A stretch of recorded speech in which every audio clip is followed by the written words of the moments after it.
Hello everyone, today's video is another Friday sewing chat. I'm Sharon with Sharon Sews. Welcome to my channel where we talk all things sewing. First of all, this is for all of you that left me a comment saying, yes, you should do the 5 questions, 1 take video. I am doing that and you can look for that next week. I haven't filmed it yet, but I will film it and get up there next week for you. I really thought about why I was having such a hard time thinking about doing this in 1 take.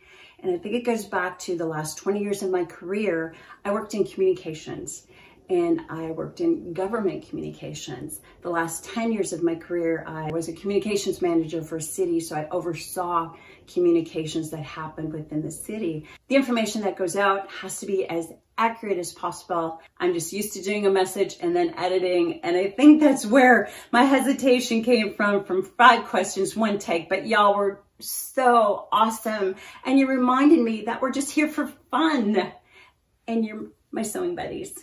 We kind of get to know one another this way, don't we? So watch for that. Did you catch last week's Friday Sews video? If so, you know I had a lot of sewing plans. You want to see what I got done?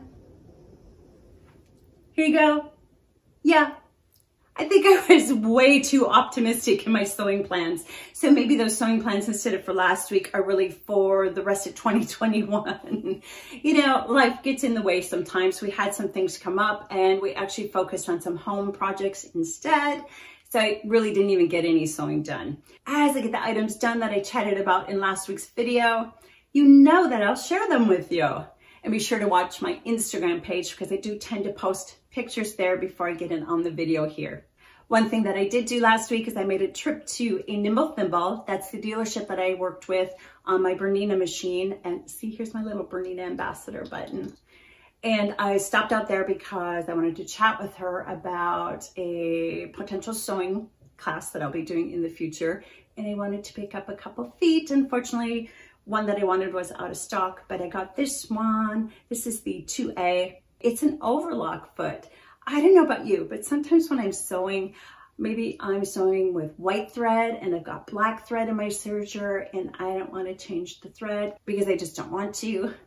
This little foot will finish off the seams for me. Yes, I know I can do a zigzag stitch and I've done that for years and years and years. You know, I sewed for 20 some years without an overlock machine, without a serger. You don't need one. They're just really nice little tool to have if you can afford one. This foot is amazing. I'll pop up a picture and show you what it looks like when you finish off the seam. Love it. This was a great little investment. While I was there, let me put this down. While I was there, I was chatting with Katie about a potential class. I will be teaching a class at her shop. She's putting together a list of classes for the first quarter, 2022. Can you believe we're almost done with 2021? 2022, I'm thinking probably February. I'm still finalizing the details. It's going to be a beginner sewing class. If you're in the East Texas area and you know someone that wants to learn beginning sewing or is interested in a Bernina machine, check out a Nimble Thimble. I will put the shop's website in the description box below. Once I have the details finalized, I will be sure to share that with you. It's been quite a few years since I have taught any sewing in a group setting. I've done some one-on-one. It's a little nerve-wracking when you haven't done something for a while, but I am looking forward to it. This is gonna be pretty fun. In other sewing news, my first blog post for the We All Sew Bernina blog is going live next week. I will have a sneak peek of the project on my Instagram account. Be sure to follow me on Instagram if you are on Instagram.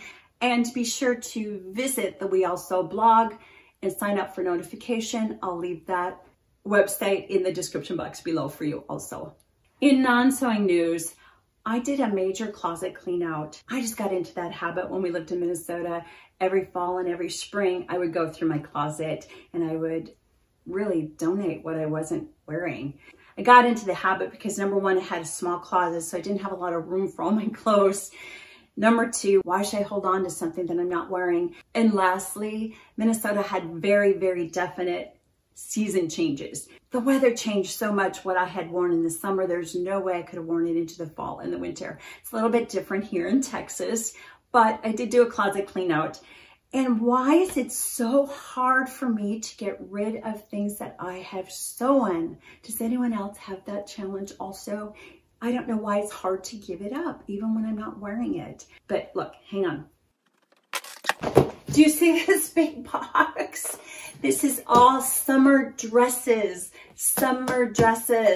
that were hanging in my closet, and I wore a few of them, maybe once. Some of them I didn't wear at all, and I haven't worn in probably 3 years.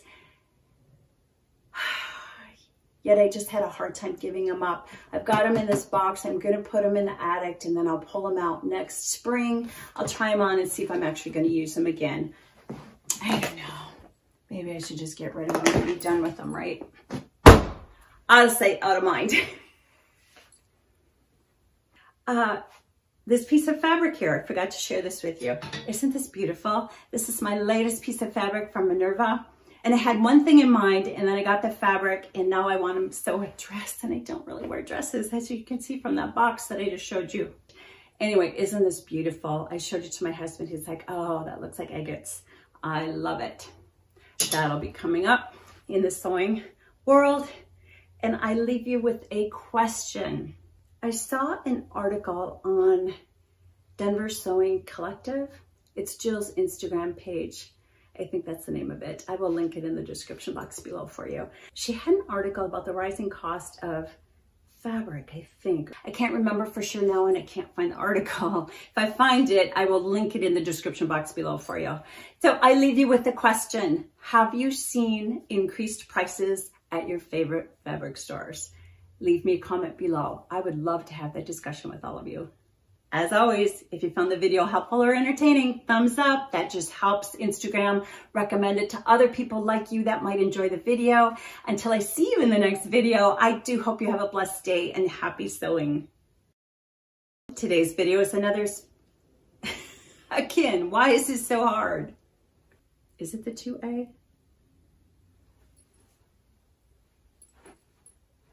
Yes. As I get it done, as I get those items done,